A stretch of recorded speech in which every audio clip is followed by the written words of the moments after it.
हूँ, क्योंकि आज मैं आपको तीनों रेसिपी के साथ मैकरोन बनाना सिखाऊंगी with xanthan gum, without xanthan gum, with cream of tartar और without cream of tartar. Friends, macaron की process with same recipe as I given you. जो रेसिपी मैंने आपको दी है वही सेम रेसिपी फॉलो करने के बाद भी आपको किन बातों का ध्यान रखना है, आज हम हर एक बारीकी मैकरोन के बारे में सीखेंगे। फ्रेंड्स, किसी भी रेसिपी को फॉलो करने से पहले आपको उस चीज़ की बेसिक नेचर का पता होना बहुत ज़रूरी है और हमें आउटपुट क्या चाहिए ये पहले से ही डिसाइड होना चाहिए, ताकि हम अपनी रिक्वायरमेंट के अकॉर्डिंग रेसिपी को मैनेज कर सकें। फ्रेंड्स, वीडियो शुरू करने से पहले हम जानते हैं मैकरोन का basic nature. Humidity and temperature sensitive. Humidity से मैकरोन के बेटर की कंसिस्टेंसी डिफ़र करती है। ह्यूमिडिटी, आप जो इंग्रेडिएंट्स यूज़ कर रहे हैं उनमें भी ह्यूमिडिटी मॉइस्चर हो सकता है, नेचर में, एटमॉस्फेयर में, और आप किस रूम टेम्परेचर एंड किस एसी टेम्परेचर में, किस मौसम में काम कर रहे हैं, वो भी आपके बैटर की कंसिस्टेंसी को डिफ़र करेगा। जेल कलर्स, आप कितना जेल कलर यूज़ कर रहे हैं। यूटेंसिल्स, मेक श्योर आपके utensils dry and grease free होने चाहिए। तो चलिए शुरू करते हैं प्रोसेस। फ्रेंड्स, मेथड शुरू करने से पहले हम लोग कुछ प्रिपरेशन कर लेते हैं। सबसे पहले हम देखते हैं how to prepare piping bag for macaron. Macaron के लिए हम जो भी पाइपिंग बैग लेंगे उसको काटने के लिए हम देखेंगे कि हमें बिल्कुल स्ट्रेट काटना है, हमें ज़रा सा भी तिरछा नहीं काटना है। अगर हमने ज़रा सा भी तिरछा कट कर लिया तो हमारा बैटर एक तरफ से ज़्यादा और एक तरफ से कम निकलेगा, और उस कंडीशन में क्या होगा, एक तरफ से हमारे बहुत फीट आ जाएंगे और बैटर बाहर निकल आएगा बेकिंग के टाइम, और एक तरफ से फीट कम निकलेंगे। हमें बिल्कुल स्ट्रेट कट देना है। आप देख सकते हैं बिल्कुल स्ट्रेट कट आया है। अब हम इसमें डालते हैं राउंड नोज़ल। आपके पास राउंड नोज़ल ना हो तो आप डायरेक्ट पाइपिंग बैग का भी इस्तेमाल कर सकते हैं। अब देखें, राउंड नोज़ल से हमारा पाइपिंग बैग बाहर नहीं आना चाहिए, ये राउंड नोज़ल के ऊपर जाना चाहिए। अभी भी पाइपिंग बैग कम कटा हुआ है, थोड़ा और कटेगा, क्योंकि इसको मैं जैसे ही पुश करती हूँ देखिए ये अंदर की तरफ खिसक जाता है, कंफर्टेबल नहीं है। अब देखिए, अब ये बिल्कुल सही फिटिंग है। अब बढ़ते हैं सिलिकॉन मैट की तरफ।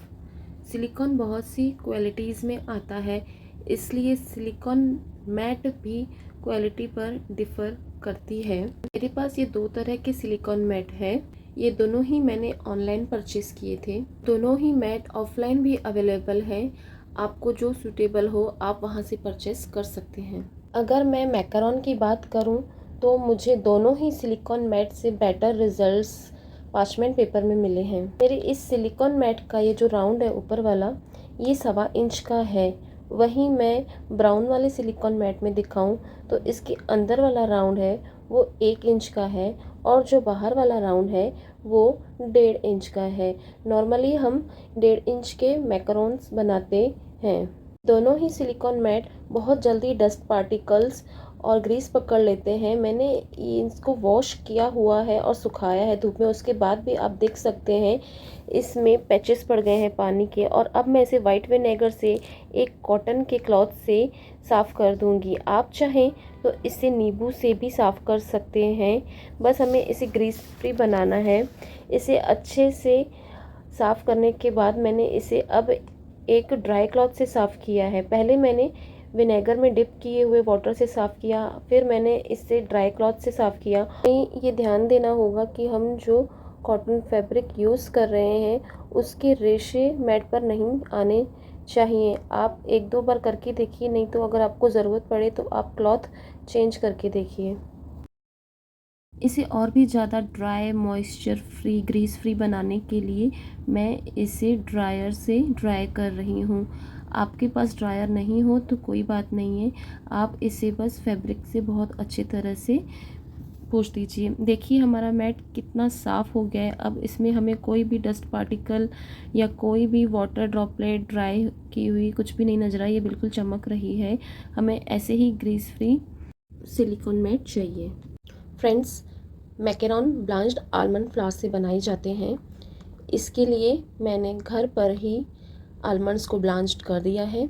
मार्केट में रेडीमेड ब्लांच्ड आलमंड फ्लावर भी मिलता है, आप चाहें तो उसे भी यूज़ कर सकते हैं, लेकिन मैंने ये घर पर ही आलमंड्स को ब्लांच्ड किया हुआ है। मेक श्योर आपके आलमंड्स बहुत ही अच्छे से ड्राई होने चाहिए। ड्राई आलमंड्स को हम एयरटाइट कंटेनर या जिप लॉक पॉली बैग में भी स्टोर करके रख सकते हैं। अगर आपका कंटेनर सही से बंद नहीं होगा या बार बार जिप लॉक खोलने की वजह से आपके एटमॉस्फेयर में प्रेजेंस मॉइस्चर आपके आलमंड्स पकड़ लेते हैं, तो आपके आलमंड्स में मॉइस्चर आ जाता है, जो कि आपके मैकरॉन बैटर की कंसिस्टेंसी को डिफ़र करता है। प्रिकॉशंस के लिए आप अपने आलमंड्स को खाकर देख सकते हैं। अगर ये आपको सॉफ्ट लगते हैं, कड़क नहीं लगते हैं, तो आप इन्हें दोबारा से 15 से 20 मिनट के लिए 100 डिग्री पर ड्राई कर सकते हैं और उसके बाद 10-15 मिनट आपको ओटीजी में उनको यूं ही छोड़ देना है ठंडा होने के लिए। उसके बाद ओटीजी से निकाल कर आप इन्हें छू के देखेंगे। अगर ये कम्प्लीटली ड्राई हो चुके हैं तो इन्हें आप यूज़ करेंगे। जितने आलमंड्स आपके यूज़ हो रहे हैं उसके अलावा बचे हुए को आप दोबारा से एयरटाइट कंटेनर में स्टोर कर देंगे।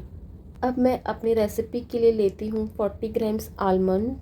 आप चाहें तो 40 ग्राम्स आलमंड फ्लावर भी ले सकते हैं, लेकिन मैं आपको सजेस्ट करूँगी जब भी आप रेडीमेड आलमंड फ्लावर लें उसको भी आप ज़रूर आइसिंग शुगर के साथ दोबारा से ग्राइंड करें। आइसिंग शुगर के लिए यहाँ पर मैंने 1 कप शुगर, 1 टीस्पून कॉर्नस्टार्च मिलाया हुआ है और उसी मटेरियल में से मैंने 40 ग्राम आइसिंग शुगर ले लिया है। अगर आप अपनी रेसिपी में ज़ैंथन गम का यूज़ कर रहे हैं तो इस स्टेज पर आप ज़ैंथन गम भी साथ में डाल देंगे ताकि वो ग्राइंड होते समय अच्छे से मिक्स हो जाए। मैंने अपने 40 ग्राम आलमंड और 40 ग्राम आइसिंग शुगर को मिक्सर जार में ले लिया है। इस स्टेज पर आप ज़ैंथन गम भी डाल सकते हैं। मैं अभी नहीं डाल रही हूँ क्योंकि आज मैं आपको तीनों रेसिपी के साथ मैकरॉन बनाना सिखाऊंगी, with xanthan gum, without xanthan gum, with cream of tartar और without cream of tartar. Grind करने के लिए इन्हें मैं पल्स ग्राइंड करती हूँ 2 से 3 बार। मैं एक ही स्टेज पर इसे कंटिन्यू नहीं रखूँगी, नहीं तो हमारे आलमंड्स ऑयल सीक्रेट कर देंगे।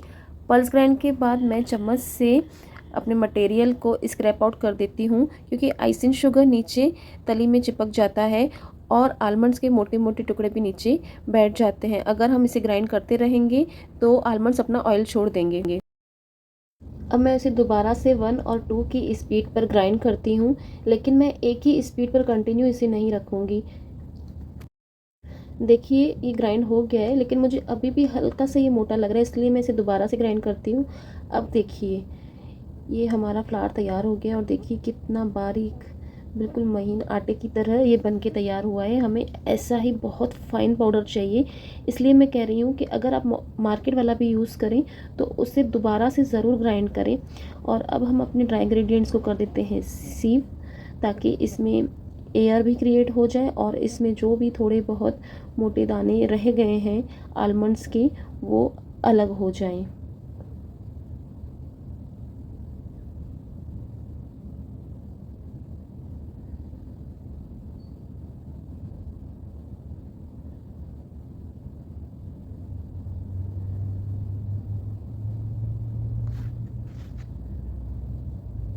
फ्रेंड्स, सीव करने के बाद देखिए इसमें थोड़े थोड़े मोटे रह गए हैं पार्टिकल्स, इसे आप खा भी सकते हैं। और ये देखिए कितना फाइन एयरी मटेरियल हमारा रेडी हो चुका है यूज़ करने के लिए। अब मैं अपने वेइंग स्केल पर एक बाउल रखती हूँ, उसे टेयर करके 30 ग्राम आइसिंग शुगर मेज़र कर लेती हूँ।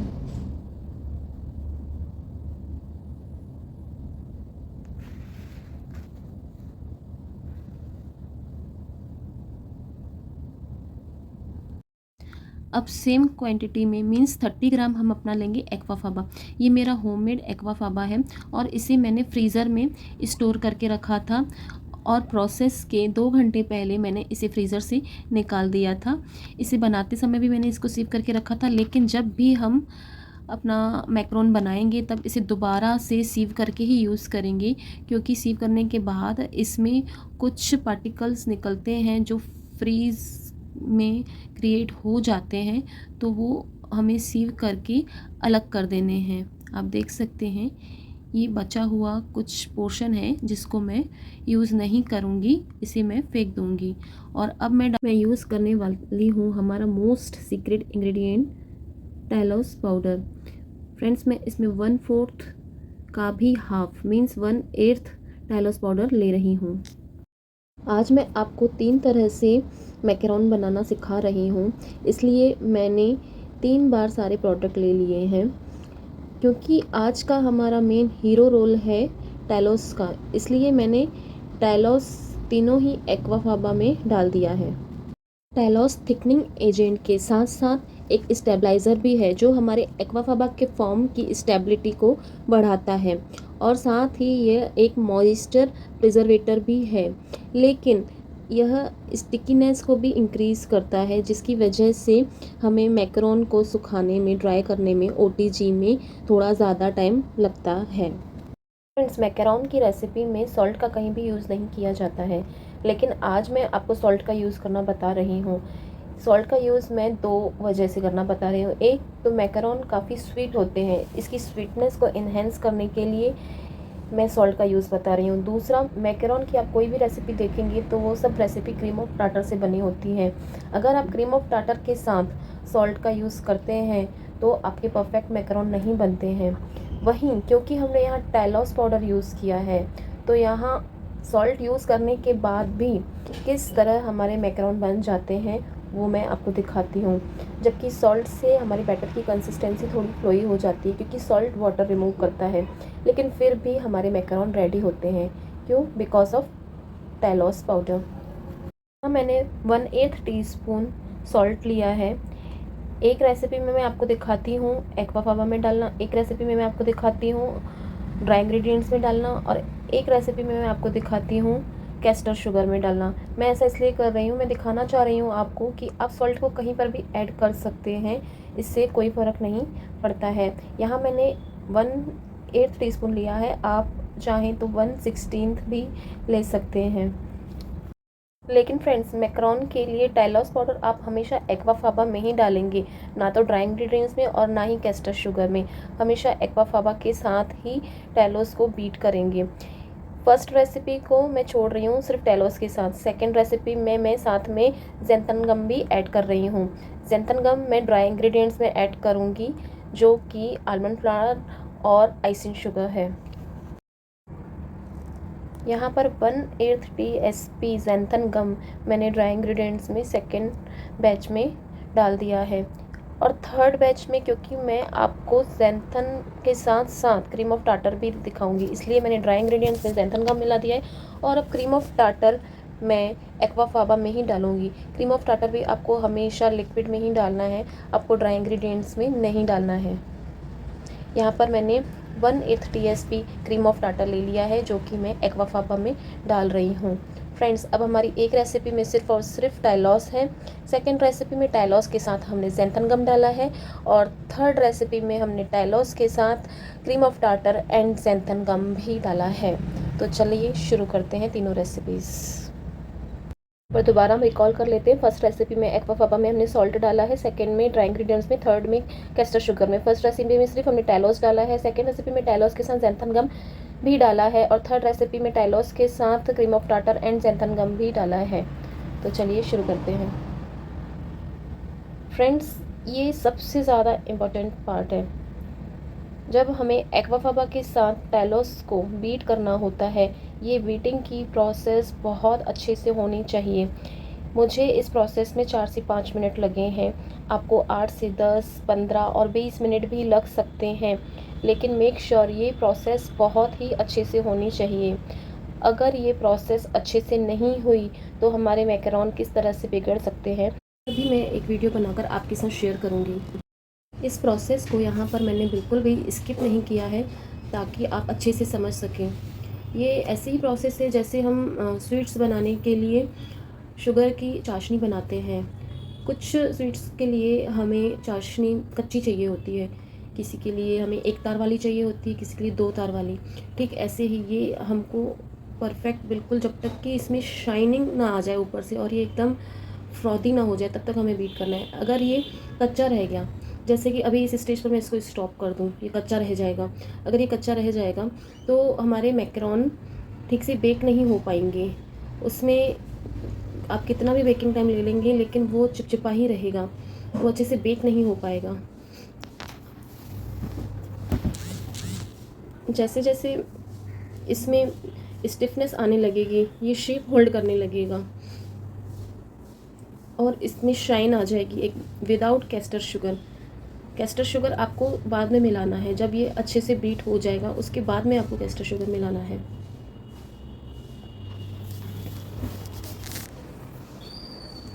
ये देखिए कंटिन्यूसली इसकी कंसिस्टेंसी में चेंज आती जा रहा है, सॉफ्ट पीक्स आ गए हैं क्योंकि हमने इसमें टाइलॉस मिलाया है। तो इसमें एकदम क्रीम की जैसे स्टिफ पीक तो नहीं आएंगे लेकिन हाँ पीक्स ज़रूर आएंगे।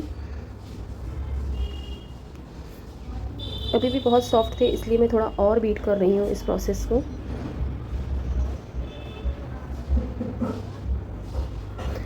अगर ये प्रोसेस हमारी अच्छे से नहीं होती है तो चाहे हम कितना भी बेक कर लें हमारे मैकरोन को, वो अच्छे से बेक हो ही नहीं पाएंगे। उनमें मॉइस्चर कंटेंट रहेगा और उनमें स्टिफनेस नहीं आ पाएगी, उनके ऊपर की लेयर ठीक से ड्राई ही नहीं हो पाएगी और वो नहीं बन पाएंगे प्रॉपर वे में। आप देख पा रहे होंगे लगातार इसके कलर में भी थोड़ा चेंज आते जा रहा है, ये और ज़्यादा वाइट होते जा रहा है और ज़्यादा थिकनेस इसकी बढ़ती जा रही है और शाइनिंग भी इसकी बढ़ती जा रही है। आप देख पा रहे होंगे। हमें थोड़ी देर और इसको बीट करना होगा। मैं फुल स्पीड पर बीट कर रही हूँ। रेसिपी में मीडियम टू हाई स्पीड है लेकिन मैं इसे डायरेक्ट हाई स्पीड पर ही करती हूँ क्योंकि मीडियम टू हाई जाने में बहुत ज़्यादा टाइम लग जाता है, कम से कम 15 मिनट लग जाते हैं। अभी इसकी बीटिंग पूरी होने के बाद हमें कैस्टर शुगर डालते हुए भी बीट करना है। अब देखिए अब ये शेप होल्ड करने लगा है। मैं बीटर को आगे की तरफ ले जा रही हूँ लेकिन इसके पहले वाली शेप्स बिगड़ नहीं रही है।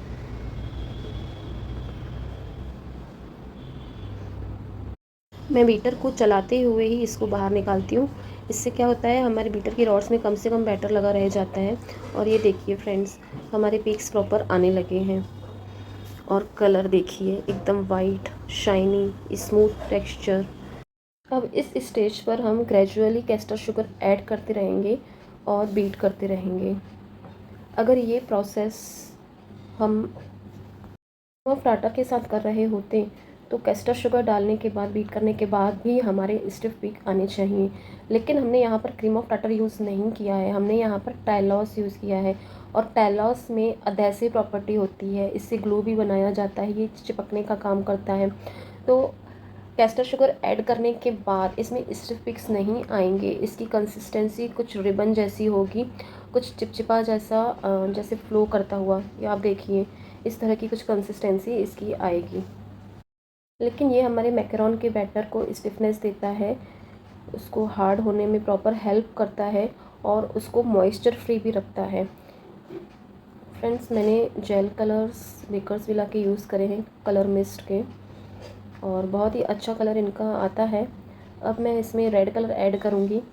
रेड कलर क्योंकि थोड़ा प्रॉपर रेड लाने के लिए थोड़ी ज़्यादा क्वांटिटी में डालना पड़ता है, इसलिए आपको कभी भी पहले से ही पता हो कि हमें रेड कलर डालना है तो आप एक्वाफाबा की क्वांटिटी थोड़ी कम ले सकते हैं। जैसे यहाँ पर मैंने 30 ग्राम एक्वाफाबा लिया है तो आप 28 ग्राम लेकर भी बना सकते हैं, लेकिन अभी मैंने 30 ही लिया है क्योंकि मैं आपको दिखाना चाहती हूँ कि हमारी कंसिस्टेंसी कैसे हो जाती है। थोड़ा सा हमारा बैटर लूज़ बनता है अगर हम जेल कलर ज़्यादा डालते हैं और सेम रेसिपी फॉलो करते हैं। तो आपको ये समझ में आना चाहिए कि कब हमें अपनी रेसिपी में चेंज लाना है। अंडरस्टूड है, अगर हम जेल कलर ज़्यादा डालेंगे तो उसमें लिक्विड की क्वांटिटी अलग से अगर हम ऐड कर रहे हैं तो हमारा बैटर लूज़ होगा ही होगा। लेकिन मैंने अभी यहाँ पूरा लिया है ताकि आप देख पाएँ कि किस तरह हमारा बैटर लूज़ होता है। साथ में टेम्परेचर भी मायने रखता है। अगर लूज़ बैटर के बाद भी आप सही टेम्परेचर फॉलो कर लेते हैं तो आपके मैकरोन सही बन जाएंगे क्योंकि हमने टाइलोस यूज़ किया है। ये लीजिए हमारा फॉमी रेड एक्वाफाबा रेडी है। अब हम इसकी रॉड में लगे हुए सारे एक्वाफाबा फॉर्म को भी निकाल देंगे क्योंकि ये भी हमें चाहिए। इसको आप स्पैचुला की हेल्प से या फिर अपनी क्लीन फिंगर से भी निकाल सकते हैं। आपके एक्वाफाबा फॉर्म की लूजनेस और स्टिफनेस आपके यूज़ किए हुए एक्वाफाबा की कंसंट्रेशन पर भी डिपेंड करता है। का एक्वाफाबा पतला बन गया है तो आप कुछ ग्राम कम ले सकते हैं, जैसे 25-26 ग्राम, क्योंकि ग्राम वाइज वो आप कम ले रहे हैं लेकिन ml वाइज वो ज़्यादा ही होगा। इसी तरह अगर आपका एक्वाफाबा थिक बन जाता है तो आप उसको ज़्यादा भी ले सकते हैं, जैसे 31-32 से 35 ग्राम तक भी आप ले सकते हैं। ये तीनों एक्वाफाबा बीट करके रेडी हैं। अब देखिए इनकी कंसिस्टेंसी कैसी होनी चाहिए कि इस बाउल को अगर मैं उल्टा भी कर रही हूँ तभी भी ये नीचे नहीं गिर रहे हैं, ये उसी में हैं। रेड वाले बैटर में हमने सिर्फ टाइलोस लिया है, येलो वाले बैटर में टाइलोस और इसके ड्राई इंग्रेडिएंट में हमने जैंथम भी लिया है, और ब्लू वाले में हमने टाइलोस और क्रीम ऑफ टार्टर और इसके ड्राई इंग्रेडिएंट्स में जैंथम भी लिया है।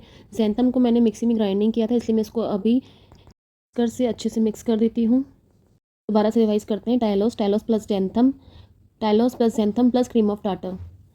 अब हम स्पैचुला से इसको स्क्रैप आउट कर लेते हैं और इसमें धीरे धीरे हम ड्राई इंग्रेडिएंट्स मिलाते हुए कट फोल्ड मेथड से हमारा मैकरोन का बैटर रेडी करेंगे। फ्रेंड्स ध्यान रखना, हमें ज़्यादा से ज़्यादा स्क्रैपिंग करनी है, हमें फोल्डिंग भी करनी है, लेकिन कट्स हमें ज़्यादा नहीं लगाने हैं और हमें बैटर पर ज़्यादा प्रेशर नहीं डालना है, इसकी एयर को हमें ख़त्म नहीं करना है। हमें स्क्रैप आउट करते समय अपने हाथ को टाइटली अच्छे से स्क्रैपिंग करनी है, लेकिन वहीं जब हम कट लगाते हैं तो बहुत सॉफ्टली हमें कट लगाने हैं। ये हाथ की सफाई का काम है फ्रेंड्स। आपके हाथों में फिनिशिंग होनी चाहिए कि कब हमें प्रेशर देना है, कब हमें अपने हैंड को लूज़ करना है। स्क्रैपिंग से हमारा सारा जो भी हम ड्राई इंग्रेडिएंट्स डालते जाएंगे वो अच्छे से स्क्रैप आउट हो के हमारे बैटर में मिक्स होता रहेगा। अगर हम अच्छे से स्क्रैपिंग नहीं करेंगे और बाद में जब पाइपिंग बैग में हमारा बैटर डालेंगे तो वो ड्राई इंग्रेडिएंट्स सही तरह से उसमें मिक्स नहीं हो पाएंगी। इसलिए आप बैटर बना की मिक्सिंग के दौरान ही अच्छे से स्क्रैपिंग करते हुए कट फोल्ड करिए।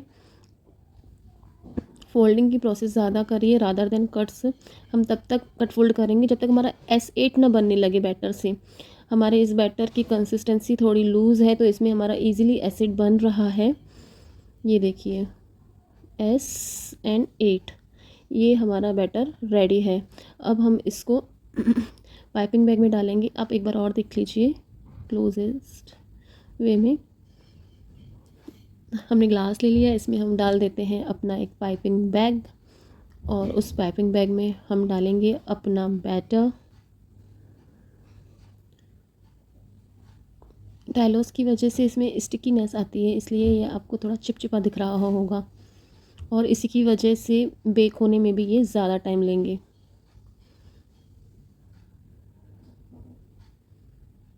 हमने सारे बैटर को बहुत ही अच्छी तरह से स्क्रैप करके निकाल दिया है कि हम अपने एक बैच के बैटर से कम 10 मैकरोन का सेट निकाल पाएँ और एक आध एक्स्ट्रा फॉर टेस्टिंग। ये लीजिए हमारा पाइपिंग बैग रेडी है। इसी तरह से फ्रेंड्स मैंने तीनों कलर के पाइपिंग बैग रेडी कर लिए हैं। अब हम अपना पाइपिंग बैग रेडी करते हैं। हमने पहले से ही नोज़ल डाल के एक पाइपिंग बैग रेडी कर लिया था। अब हम इसमें हमारे बैटर वाला पाइपिंग बैग एंटर करेंगे। फ्रेंड्स इसको भी हमें बिल्कुल स्ट्रेट कट देना है और हमें इतना काटना है कि ये पॉलीथीन हमारी नोज़ल से बाहर नहीं आनी चाहिए। एटलीस्ट उतना ही अंदर रहना चाहिए जितना कि नोज़ल के बाहर वाला पाइपिंग बैग आपको कटा हुआ दिख रहा है। एटलीस्ट उतना हमारा अंदर वाला भी बैटर वाला पाइपिंग बैग भी कटा होना चाहिए और वो भी बिल्कुल स्ट्रेट होना चाहिए। अगर हमारा अंदर वाला पाइपिंग बैग बैटर वाला वो भी तिरछा कटा हुआ होगा, सपोज़ बाहर से हमारा स्ट्रेट है लेकिन अंदर वाला स्ट्रेट नहीं है, तो भी बैटर एक जगह से ज़्यादा और एक जगह से कम निकलेगा और हमें समझ में नहीं आएगा कि हमसे क्या मिस्टेक हुई है। चलिए पोर करते हैं अपना बैटर। इसके लिए आपको नोज़ल को बिल्कुल स्ट्रेट रखना है। बिल्कुल भी अगर आप थोड़ा सा भी स्लांट लाएंगे तो भी आपके मैकरोन सही से पोर नहीं होंगे। बिल्कुल स्टैंडिंग पोजीशन पर आपको अपनी नोज़ल रखनी है। टैलोस की वजह से थोड़ा सा स्टिकी होता है ये बैटर। फ्रेंड्स, हमारे बैटर की कंसिस्टेंसी काफ़ी लूज़ है, इसलिए ये बहता जा रहा है, स्प्रेड होता जा रहा है, और हमने इसमें ज़ैंथन गम भी नहीं डाला है। अगर इसी कंसिस्टेंसी में हमने ज़ैंथन गम डाला होता तो वो उसके बहने को रोक देता।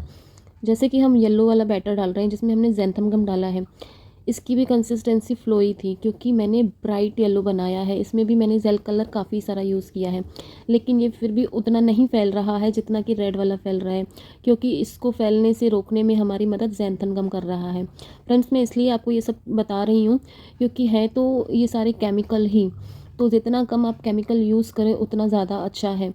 तो सिर्फ टाइलोस ही यूज़ करके आप बना पा रहे हैं तो उसको किस तरह से मैनेज करना है आप समझ पाएँ। अगर आप नहीं मैनेज कर पा रहे हैं तो आप ज़ैंथन गम का भी यूज़ कर सकते हैं। ये देखिए, नोज़ल को हमें तिरछा नहीं रखना है, हमें स्ट्रेट रखना है। अगर आपने जल्दबाजी में इसको तिरछा कर दिया तो उसका शेप सही नहीं आ पाएगा, और बेकिंग के टाइम पर ये बिगड़ भी सकते हैं, इनका बैटर बाहर भी आ सकता है। इसमें हमने ब्लू वाले में क्रीम ऑफ टार्टर भी डाला है। फ्रेंड्स, देखिए हमारे सारे मैकरोन रेडी हैं। अब इस ट्रे को टैप करने की ज़रूरत है, लेकिन मैं टैप नहीं कर रही क्योंकि मेरा बैटर ऑलरेडी लिक्विड ही है और टैप करने पर सारे मैकरोन आपस में मिल जाएंगे। ये देखिए, रेड वाले का बहाव रुक नहीं रहा क्योंकि इसमें ज़ैंथन गम नहीं डला हुआ है। रादर देन येलो और ब्लू भी लिक्विड ही है, लेकिन उसमें ज़ैंथन गम डला हुआ है, इसलिए उनका बहाव रुक गया है। अब इनमें जितने भी एयर बबल्स दिख रहे हैं उनको हम फोड़ के मिक्स कर देंगे। इनके सारे एयर पॉकेट्स हमें मिक्स कर देने हैं। ये देखिए, ये कुछ हल्के हल्के फूले हुए से दिखते हैं और इनको फोड़ने के बाद होल दिखता है। ये देखिए, फोड़ने के बाद ही आपको होल दिखेगा। अभी आपको जज करना होगा कि कहाँ से एयर फूला हुआ दिख रहा है। ये देखिए,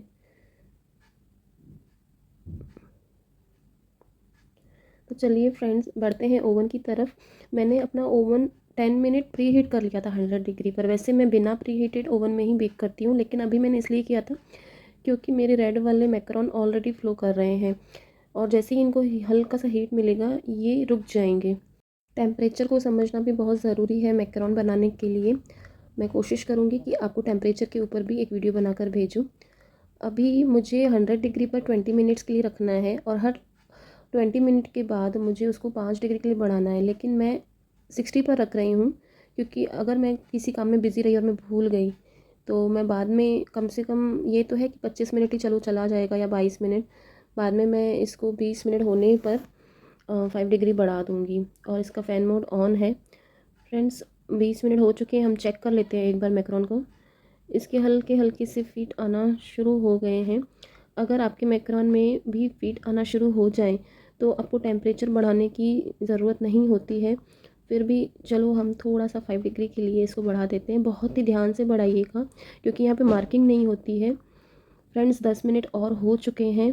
अब हम चेक कर लेते हैं अपने मैकरोन को।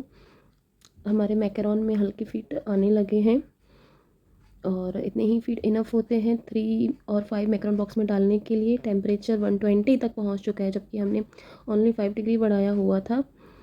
और चलिए, अभी भी गुंजाइश है 5 डिग्री बढ़ाने का। मैं थोड़ा सा 5 डिग्री और बढ़ा देती हूँ। मैं नहीं भी बढ़ाती तो भी मेरे मैकरोन सही बनते, थोड़ा सा बेकिंग टाइम ज़्यादा लेते। फ्रेंड्स, 10 मिनट और हो चुके हैं, तो चलिए देखते हैं हमारे मैकरोन को। देखिए, टेम्परेचर एकदम से ज़्यादा हो जाने की वजह से हमने कितना ध्यान से 5-5 डिग्री बढ़ाया था, लेकिन फिर भी हमारा अंदर से ओवन कितना डिग्री बढ़ रहा था वो भी मायने रखता है। और आप देखिए कि मेरा जो ब्लू वाला मैकरोन है उसमें से अंदर से बैटर बाहर निकलने लगा है। मेरे ओवन थर्मामीटर का टेम्परेचर 130 को क्रॉस कर चुका है, इसलिए इन्हें टेम्परेचर सेंसिटिव भी कहते हैं। मैं टेम्परेचर 5 डिग्री नहीं बढ़ाने वाली थी, लेकिन मैं थोड़ा आपको दिखाना चाहती थी इसलिए मैंने बढ़ाया। तो आप समझ सकते हैं कि टेम्परेचर को समझना भी कितना ज़रूरी है। मैं टेम्परेचर के ऊपर एक अलग से वीडियो बनाकर आपको शेयर कर दूँगी। और अभी आप देखिए 1 आवर पूरा हो चुका है और मैं इसे 30 मिनट के लिए और बेक करने के लिए रख देती हूँ। 30 मिनट हो चुके हैं, इवन 1 घंटा हो चुका है। मैंने 30 मिनट और ओवन में ही ठंडा होने के लिए रख दिया था। देखिए, हमारे मैकरोन बनके रेडी हैं, बहुत अच्छे बने हैं। थोड़ा सा मेरे हिसाब से मुझे 40 मिनट के लिए बेक करना था, हल्का सा नीचे से अभी भी चिपका हुआ है। अगर मैं 30 की जगह और 40 मिनट बढ़ाती तो ये और अच्छे से बेक हो जाते हैं और क्लियरली निकल आते हैं। फिर भी काफ़ी क्लियर निकले हैं। ब्लू वाले मैकरोन में मैंने क्रीम ऑफ टार्टर भी डाला था, जो कि एक क्लीनिंग एजेंट है, इसलिए ब्लू वाले तो बहुत ही अच्छा क्लियर होके निकला है। और रेड वाले भी हमारे काफ़ी क्लियर होके निकले हैं। थोड़ा सा इसमें स्टिकीनेस होने की वजह से इसमें ड्राइंग टाइम ज़्यादा लगता है। आप देखिए कैसे हमारे ब्लू वाले रेडी हुए हैं। सिर्फ 10 मिनट और बेक होने की इन्हें ज़रूरत थी, बट मैंने चेक नहीं किया था। मैंने डायरेक्ट 1 घंटे बाद इसे ठंडे होने के बाद निकाला। फिर भी ये बहुत ही अच्छी तरह से रेडी होके निकले। इनके फीट भी आ गए हैं। और येलो वाले में हमने ज़ैंथन गम और टाइलोस दोनों ही डाला था। दोनों ही चिपचिपे होते हैं, तो ये थोड़े से ज़्यादा चिपके हुए हैं, लेकिन फिर भी बहुत ही अच्छे से तैयार होके निकले हैं। ये देखिए इनके भी फीट आ गए हैं जितने हमें चाहिए।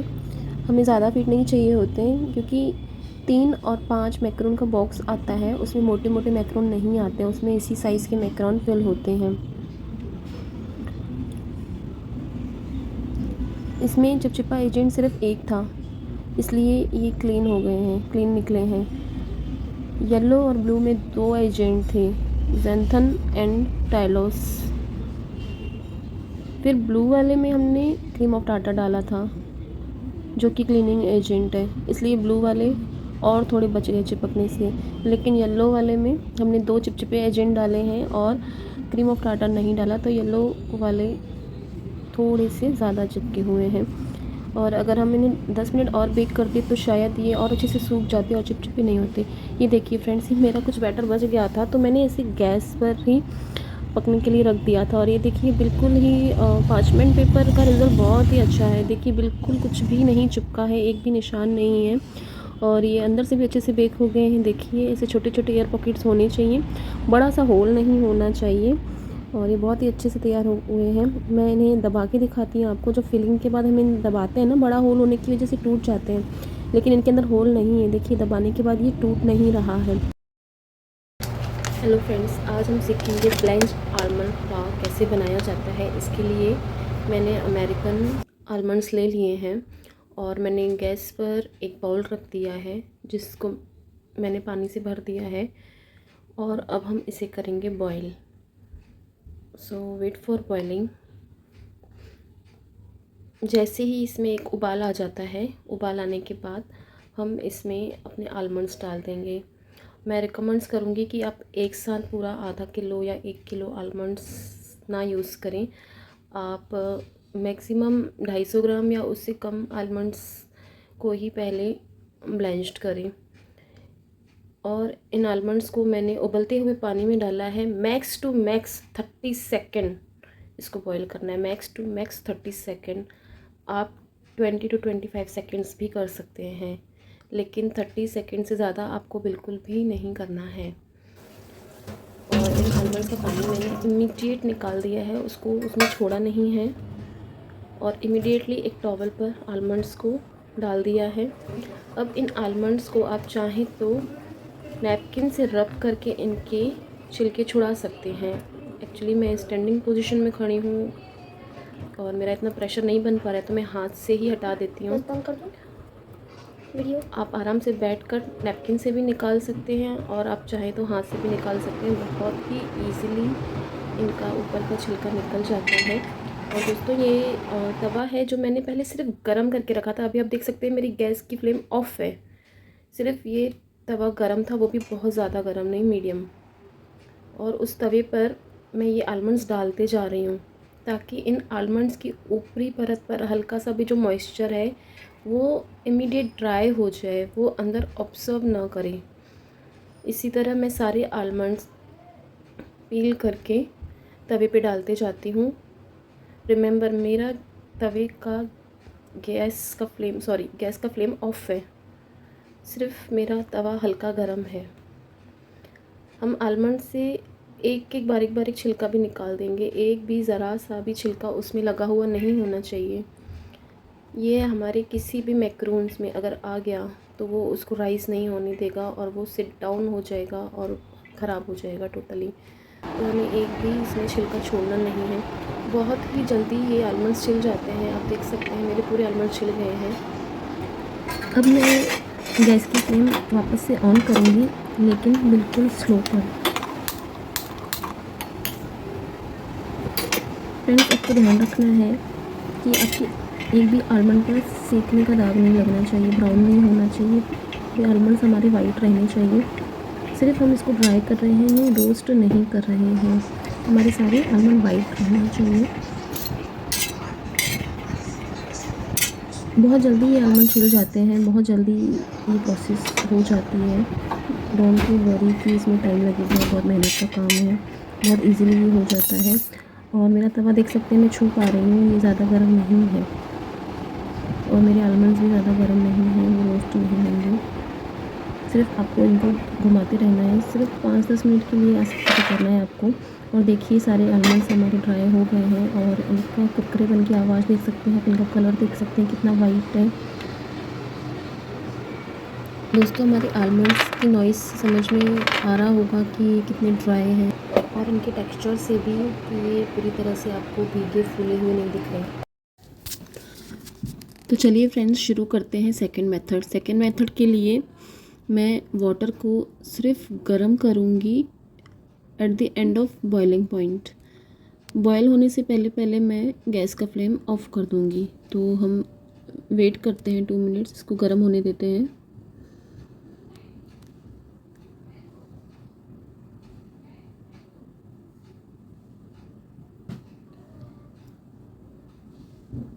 जैसे ही हमें फील होगा कि ये बॉयल होने वाला है, हम इसके गैस की फ्लेम ऑफ कर देंगे और इसको बिल्कुल धीमी आंच पे रखे हुए तवे पर रख देंगे।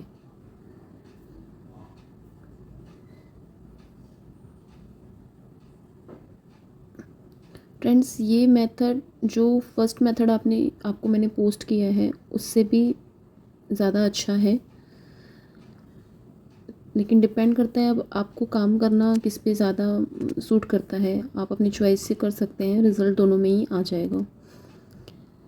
ये हमने गैस की फ्लेम बिल्कुल धीमी रखी है ताकि हम इसमें से जो आलमंड्स निकालेंगे ना, उनको हम तवे पे डालते जाएं। अब हम इसमें थोड़े से आलमंड्स डालेंगे और उनको एक एक करके छील के तवे पे रखते जाएंगे ताकि उनके ऊपर का जो पानी है वो सूख जाए। इस प्रोसेस में फर्स्ट प्रोसेस के कंपैरिजन में पानी बिल्कुल भी अंदर नहीं जाता है। थोड़ा सा छीलने में फर्स्ट प्रोसेस से इसमें टाइम लगता है, लेकिन ज़्यादा नहीं लगता है। और इसमें ड्राइनेस ज़्यादा रहती है आलमंड्स में।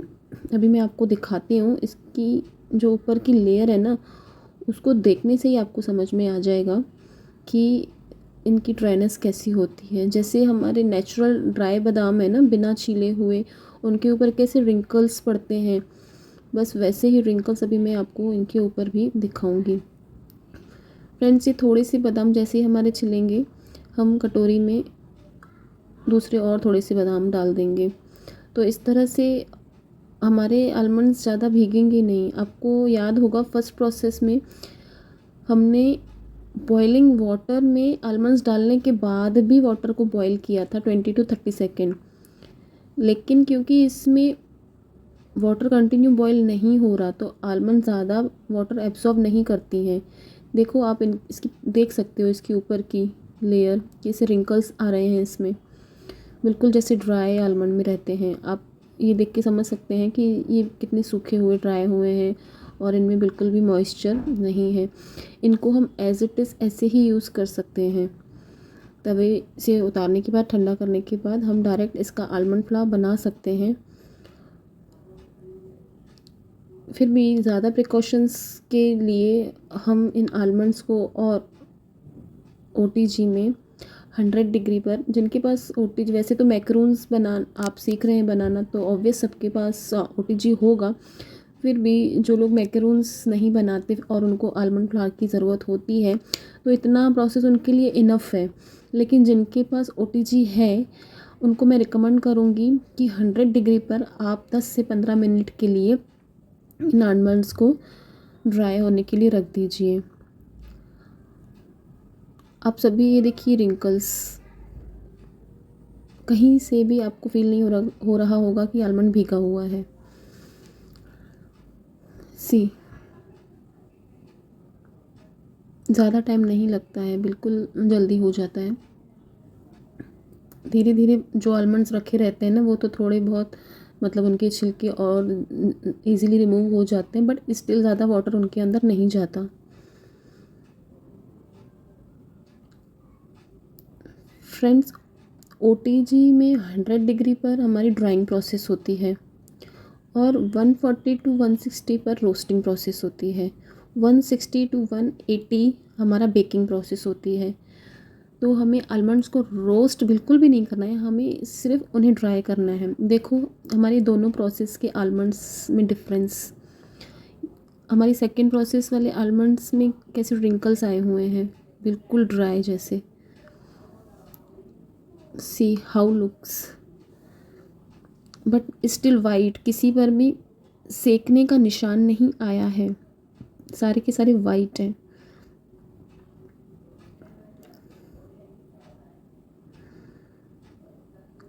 वहीं हमारे फर्स्ट प्रोसेस वाले आलमंड देखिए हल्का सा शाइनी हो गया है, स्टिल रिंकल्स इनमें भी हैं बट सेकंड प्रोसेस वाले से थोड़े कम है। लुक, रिंकल्स बट थोड़े कम हैं उसमें और सेकंड प्रोसेस में ज़्यादा है। अब इन्हें ड्राई कर लेते हैं हम 10 से 15 मिनट। ये ड्राई होके आ गए हैं हमारे आलमंड्स। सिर्फ 15 मिनट्स के लिए मैंने किया है, आप चेक कर सकते हैं इनकी आवाज़ से कि आपको और ड्राई करना है कि नहीं। आप चाहें तो 10-15 मिनट और ड्राई कर सकते हैं, बट देखो इनकी जैसे कुरकुरी आवाज़ आ रही है, ये बिल्कुल ही सूख चुके हैं। आप इनको खा के भी देख सकते हैं। अब इन आलमंड्स को हम एयर टाइट कंटेनर में स्टोर कर लेंगे और जब हमें आलमंड फ्लावर की नीड होगी तब हम आलमंड फ्लावर बनाएंगे। हेलो फ्रेंड्स, ये मेरा 250 ml का कप है। इसको मैंने पूरा भर के छोलों से ले लिया है और अब इसमें वह वाटर लूँगी। पानी आप जितना मर्जी चाहें ज़्यादा ले सकते हैं, लेकिन ध्यान रहे कम ना लें क्योंकि सोकिंग में काफ़ी पानी लग जाता है। और मैं इसमें किसी भी तरह का कोई नमक, सोडा कुछ भी नहीं ऐड कर रही हूँ। सिंपल वाटर से मैंने इसे जस्ट भिगो दिया है और इसको मैं ढक कर रात भर के लिए भीगने के लिए छोड़ दूँगी। गुड मॉर्निंग फ्रेंड्स, हमारे छोले रात भर भीगने के बाद कुछ इस तरह से दिख रहे हैं। इन्होंने काफ़ी सारा पानी सोख कर लिया है। अब इसका ये पानी हम फेंक देंगे और इसे 2-3 बार साफ़ पानी से वॉश कर लेंगे। आप देख सकते हैं मैंने वॉश कर लिया है और अब इस पानी को भी हम फेंक देंगे। इसको हम छलनी में डाल देंगे जिससे सारा पानी इसका निकल जाएगा और छोले रह जाएंगे। चलिए अब इसे करते हैं बॉईल। बॉईल करने के लिए मैंने एक कुकर ले लिया है और वही 250 ml का कप जिससे भरकर हमने छोले लिए थे, 3 कप भरकर माने कि 750 ml मैंने पानी ले लिया है। और अब मैं कर देती हूँ गैस की फ्लेम ऑन और इसका वेट करेंगे हम बॉयल आने तक। तो हम इस पर एक प्लेट से ढक देते हैं जिससे कि पानी में जल्दी से उबाल आए। और ये पानी में उबाल आ चुका है। अब हम सारे छोले इसमें डाल देंगे। अब हम लगा लेते हैं इसकी लिड और लिड लगाने के बाद इसको हाई फ्लेम पर 1 विसल आने तक हम वेट करेंगे। उसके बाद 8 से 10 विसल हम धीमी आंच पर लगवाएंगे।